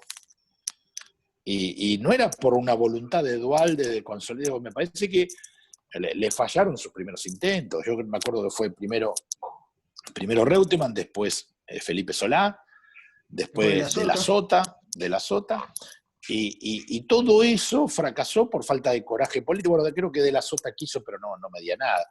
Y apareció el Flaco del Sur, que no era Moviti, venía con Alberto Fernández, que Alberto Fernández es un nombre de la lista de Caballo, porque también hay, digo, en este proceso histórico, en este razonamiento del sentido de la responsabilidad, de la oportunidad, de un montón de cuestiones, apareció un tipo que la verdad no convocaba demasiado, que era Néstor Kirchner. Y el primer gabinete de Néstor no era un gabinete nacional y popular, ¿no? Había un montón de dirigentes, compañeras, compañeros, y no compañeros bien vinculados al neoliberalismo, recordemos Martín Redrado, Prat Gay. Digo, todo ese proceso lo pasamos. Lo que nadie le puede quitar a Néstor Kirchner, el sentido de querer correr el arco todos los días y ir hasta que el sistema lo permitía. Recién decía Hernán, hablaba en términos muy relativos, un poco más justo, un poco más soberano y un poco, digo, que tiene un sentido del realismo, ¿no? Porque hasta cuándo uno es independiente, hasta cuándo un Estado es soberano y hasta cuándo es justo, porque el famoso hecho de que el peronismo va a desistir hasta que cuando desaparezca el último pobre de la Argentina. Bueno, hace 70 años venimos dando esa discusión, gobernamos mucho tiempo, y si hay algo que no pudimos terminar es con la pobreza, ¿no? Por determinadas circunstancias. Y después hay algo que nosotros como peronistas, me gustaría que lo discutamos, pero que lo tengamos en cuenta. Uno es que nosotros elegimos la democracia como el método en el cual damos la disputa, y por lo tanto, como dice Hernán, hay que ganar. No es fácil ganar. No es fácil ganar donde los sectores de poder que no nos quieren a nosotros no intentan construir una alianza de clase, todo eso que nosotros escribimos de manual. Cuando vamos a los bifes siempre nos hacen la guerra y los sectores de poder se ponen del otro lado, porque le disputamos la renta, le disputamos el producido. Entonces, primero, la democracia, punto. Y con los buenos solo no alcanza, porque ya nos pasó en el 2015 de intentar, a pesar de y a las patadas, llegar a un... Bueno, nos puso un límite, la democracia nos puso un límite. Y segundo punto, que también, hasta que no aparezca un nuevo modelo superador, las relaciones de producción son relaciones capitalistas, y el modelo de acumulación es capitalista. Y en el capitalismo, lo que hay siempre está la disputa de la renta del producido de capital. Y que eso lleva a tensiones, y las tensiones tenemos que administrar de la mejor forma posible. Por eso me interesó mucho el concepto que decía Hernán, cuando hablaba lo más justo posible, o lo más justo. Y cada etapa tiene procesos de posibilidades mayor. Y eso Néstor siempre fue corriendo el arco. Yo creo que lo de Kirchner es tan grande, porque siempre le corrió un poquito el arco más allá, cuando asumió y fue corriendo el tema de las retenciones, y fue distribuyendo, y habilitaba las paritarias, y fogoneaba a los compañeros del movimiento obrero por encima de sus ambiciones personales, porque el movimiento obrero no estaba acostumbrado a pelear paritarias, por lo menos no tenía la gimnasia de continua. Y era Kirchner el que le decía, vayan y pidan, y discutan que el Estado va a avalar. Digo, en ese sentido Kirchner era primero un gran estadista de su etapa, de sus tiempos, pero también, digamos, del sentido de lo posible. Y lo posible, cuando lo corres un poquito más, cada vez ves que con poder político, con decisión y con determinación, cada vez es más posible. Ahora, todo eso nos pone el límite, los límites de la democracia, nos ponen los límites del sistema capitalista, y eso es lo que digo hoy, creo que está haciendo Alberto Fernández. Yo tengo algunas críticas para hacer a Alberto Fernández, que son desde mi punto de vista, pero también entender que nosotros estamos gobernando, tomamos un país quebrado, fundamentalmente con una crisis de deuda enorme, digo, con el 40% de la oposición, después del desastre económico que hicieron, sacaron 40 puntos, con una derecha movilizada. Si hay algo que ha logrado el macrismo, por lo menos de la crisis de la 125 en adelante, es que la derecha se moviliza y gana las calles. Esto es un dato. Con una derecha movilizada y con una crisis con esta pandemia enorme. Entonces, la verdad, en un proceso de reestructuración de deuda, es que lo posible hoy es bastante menos de lo que Néstor Kirchner en su momento pudo ir corriendo. Pero también nos tenemos que dar la posibilidad como gobierno peronista de creer que lo posible siempre, digamos, ese arco se puede ir corriendo y se puede ir generando mayores niveles de posibilidad, mayores niveles de autonomía en un mundo que está también reconvirtiendo su hegemonía y su modelo de acumulación. Pero digo, siempre ser críticos de nuestro accionar, de nuestro gobierno, comprensivos, pero a su vez críticos, y siempre tratar de exigir un poquito más de lo que se puede. Yo quería aportar eso. Digo, a mí no viste el tema de que en el 2001 cayó un modelo de acumulación y el pueblo organizado llegó y Kirchner fue producto de eso. Yo siempre lo pongo en discusión. Digo, Kirchner, con un gran sentido de la oportunidad, ocupó el lugar que otros no quisieron ocupar. Y si lo hubiesen ocupado otros, no sé cuál hubiese sido el destino. Porque, como dijo Hernán, ¿qué hubiese pasado si ganaba Cafiero? ¿Y qué hubiese pasado si el proceso lo hubiese encabezado Reutemann en el 2003? Son las incógnitas. Sí, no sé si Luis Valderrama está por ahí. Luis. Sí, acá estoy. Sí. No, pero no iba a preguntar, ¿eh? No. Yo, si me permiten, digo, yo tengo algunas cosas para matizar lo de Hernán. Yo no, digo, también, ¿no? Como dijo él al principio, cada uno en esto, cuando como nos ha tocado ser protagonista, es imposible separarlo de la experiencia personal, digamos. Yo perdí medio pulmón el 20 de diciembre del 2001, ¿no? Y eso te marca alguna perspectiva también de cómo lees alguna cuestión en la historia. Hernán, yo creo que el menemismo, digo, tengo severas dudas que con la crisis que venía el modelo neoliberal en la Argentina, digamos, ¿no? con el gobierno anterior a Menem, si cualquier alternativa que no hubiese sido peronista hubiese podido meter hasta la médula el neoliberalismo en la Argentina. Digamos, yo creo que justamente la potencia política del peronismo hizo que, digamos, ¿no? La alternativa idónea para transformar todo lo que no se podía haber hecho en los procesos, en los momentos anteriores, porque recordemos, ni la dictadura militar pudo privatizar las empresas en la Argentina, o no quiso, o era socia, o un mix de todas esas cosas, ¿no? Yo creo que la potencia del peronismo está en el hecho de que para llegar a las transformaciones profundas que en ese momento una alianza de sectores económicos propugnaba para la Argentina, tuvo que hacerlo con un gobierno, digamos, ¿no? que pudiera manejar todas las variables de la gobernabilidad política en un momento de crisis fundamental, y eso solo lo podía hacer el peronismo. Entonces, sí, Daniel, pará, déjame hacerte un paréntesis ahí y después te dejo. Sí, dale. Que tiene que ver con esto. Vos fíjate que las grandes transformaciones estructurales las hace siempre el peronismo. Claro. Sí. La hace Perón en el 43 siempre, al 46, las hace Menem y las hace Néstor. Los demás intentan, pero no pueden. Sí, lo único que cambió un modelo de acumulación fueron los milicos, digamos, ¿no? Fueron los militares.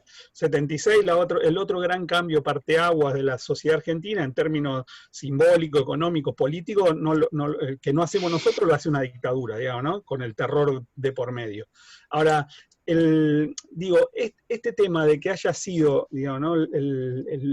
el peronismo, yo de alguna manera interpreto tu análisis, Hernán, poniéndolo en diálogo, si querés, con lo que el Colorado Ramos decía para el roquismo, ¿no? Para el gobierno de Roca. Decía, bueno, derrotado las posibilidades reales de tener un país del federalismo provinciano, el roquismo es un compromiso, digamos, ¿no? De rescatar lo que se podía rescatar de la época, vinculada a las nuevas condiciones de la política internacional. ¿Te acordás que el Colorado hacía ese análisis? Sí. Digo, yo creo que ahí nosotros tenemos siempre la discusión en torno a qué otra cosa se podía haber hecho. Yo tengo para mí que los procesos políticos no siempre vos podés poner la salida. A veces te toca resistir, ¿no? Es decir, y esto dicho, por eso hice la salvedad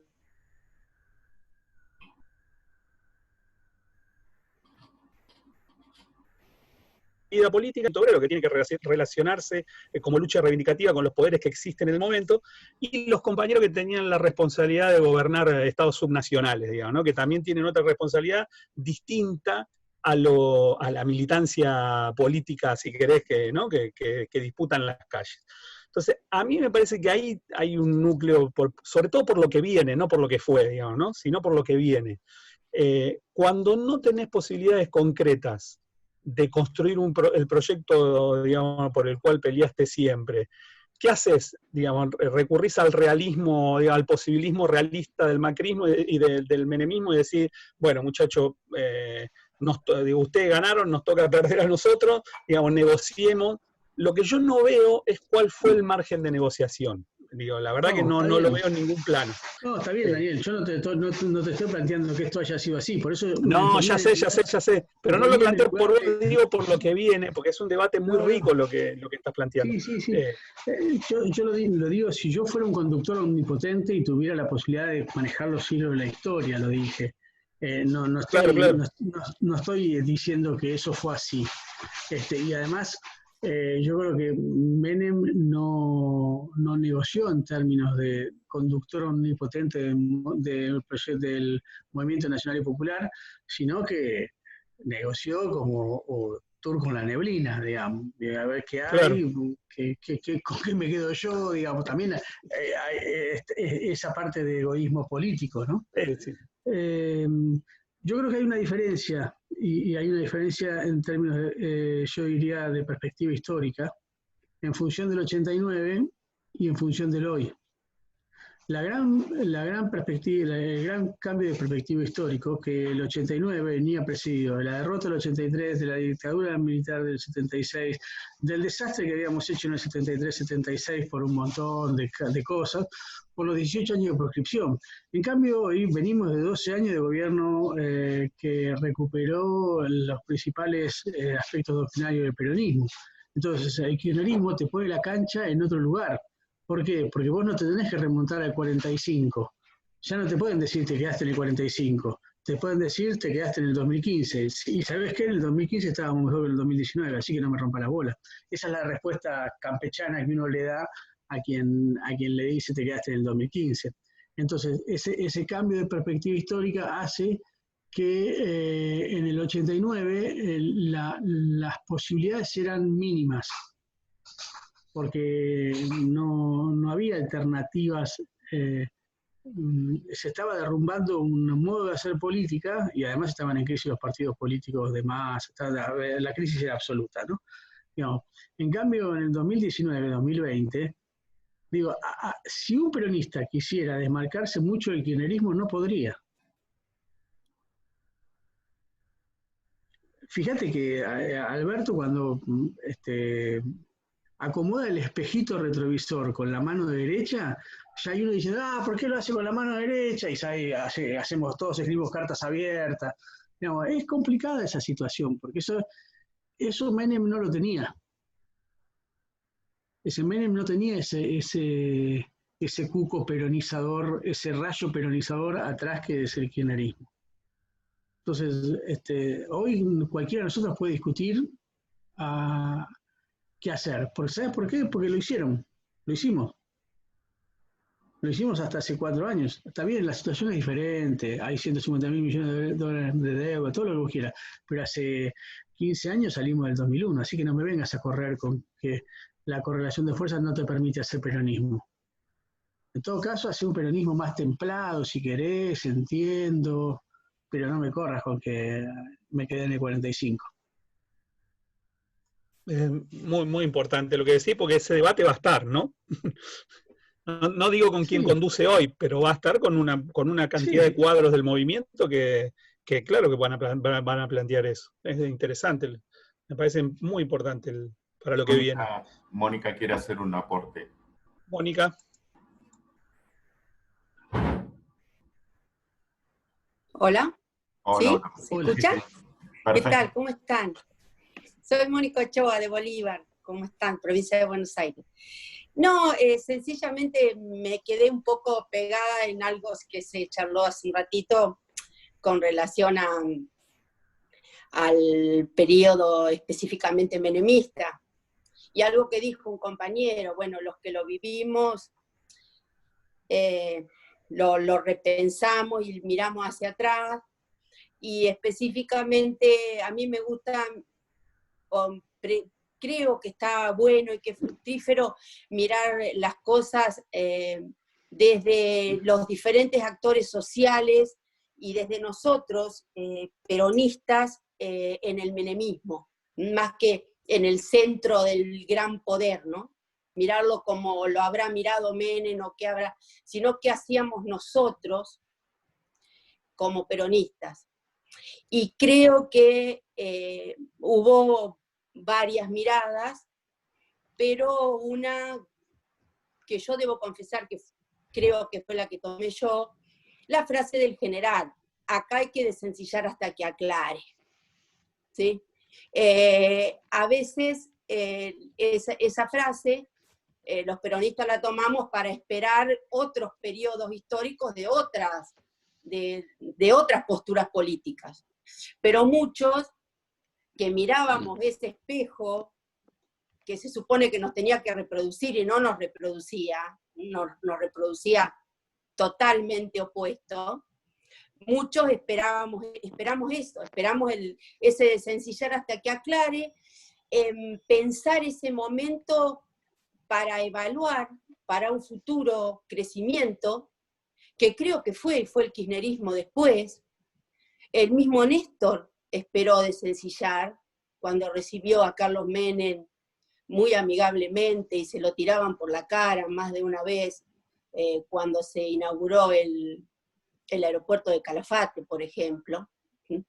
Entonces pienso que el menemismo, o ese peronismo atemperado para algunos, no peronismo para otros, que hizo una diáspora peronista un poco, ¿no? Algunos que nos sirvió para crecer, por supuesto que a un costo muy alto, porque al país le llevó mucho, pero como peronista nos llevó para crecer y creo yo que para construir también un escalón más para lo que Néstor iba a hacer después, ¿sí?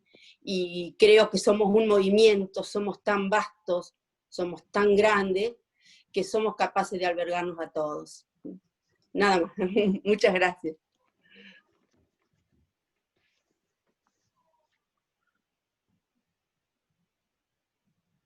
Tenés el micrófono apagado, Daniel.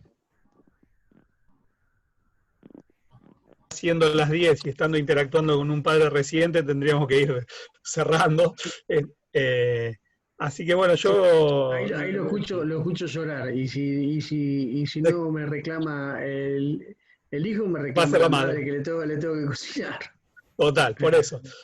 No, yo agradecidísimo, Hernán, dejaste una cantidad de puntas como profundísimas para analizar. A nosotros nos parece fundamental lo que decís vos, salir de la efeméride que se puede encontrar en Wikipedia y ir a los análisis medulares que nos permiten entrarle a la etapa que nos toca como militantes, digamos, ¿no? De la mejor forma posible. Así que estamos muy agradecidos con esa profundidad de los conceptos, de desmitificar alguna cosa y meter el dedo donde hay que meterlo para poder reflexionar lo que hay que reflexionar en la etapa. Y bueno, ahí te dejamos el cierre, digamos, ¿no? Para que redondees lo que te parezca. Agradecidos, ¿no? Muy, muy agradecido por tu participación. No, bueno, los cierres pretenden ser algo rimbombante y espectacular, ¿no? Yo solamente quiero decirlo que no sé si tengo razón en todo lo que digo, pero sí me parece que es interesante plantear estas dudas. A veces hasta ni siquiera sé si estoy muy de acuerdo con lo que digo, pero me parece que es interesante sí pensar estas cosas, reflexionar sobre estas cosas, ¿no? Más allá de si finalmente tengo razón o no, o si finalmente el día de mañana me encuentran diciendo lo contrario de lo que dije acá. Pero creo que es interesante plantear estos debates, y plantear estos debates lo que nos hace es crecer en nuestras convicciones, ¿no? Lo más interesante me parece que es poder repensar y reflexionar sobre estas cosas. Después cada uno hace con esto lo que pueda, lo que quiera. Nada más que eso. Bueno, me voy como diría... Muchas gracias y felicitaciones. Como diría Rodríguez, muchachos, me voy a trabajar. Bueno, chao. Estamos bien, entonces, agradecidos. Perfecto. Gracias, compañeros. Muchas gracias. Nos encontramos la próxima para analizar la crisis actual. Gracias, Beto, por la convocatoria. Y bueno, hasta la próxima. Gracias, Daniel. Gracias, Daniel. Muchas gracias, Daniel. Gracias a Hasta todos. la próxima. Gracias, Beto. Gracias, Hernán. Chao.